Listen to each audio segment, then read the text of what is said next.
नमस्कार, प्रणाम, हर हर महादेव। लोग यहाँ सोच रहे हैं कि खेसारी लाल यादव का भैया गाना कब नहीं रिलीज किया जाएगा, उस समय अपना गाना रिलीज करेंगे ताकि इज्जत प्रतिष्ठा बना रहे हमारा।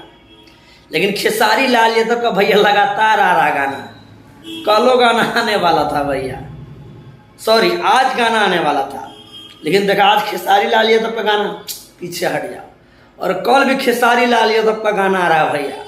गाने का टाइटल आप लोग पढ़ ही लिए होंगे। गाने का टाइटल है भैया चूड़ी हरियर।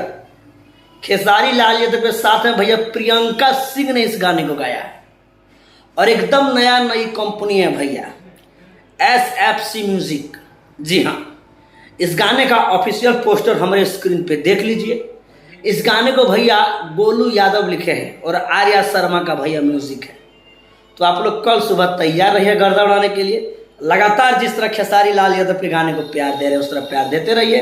बाकी जो भौंक रहे हैं उसको भौंकने दीजिए, और लगातार जिस तरह खेसारी लाल यादव पर गाना आ रहा है उस तरह आता रहेगा। बाकी आपका राय क्या है कमेंट बॉक्स में जरूर कमेंट करके बताइएगा। खेसारी लाल यादव के इस गाने को सुनने के लिए कितने बेकरार है कमेंट बॉक्स में जरूर कमेंट करके बताइए। साथ ही दोस्तों आप सबसे रिक्वेस्ट है, हमारे चैनल पर नए हैं तो चैनल को सब्सक्राइब कीजिए, लाइक कीजिए और बाबा को भरपूर प्यार दीजिए। धन्यवाद। I love you. जय जय श्री राम।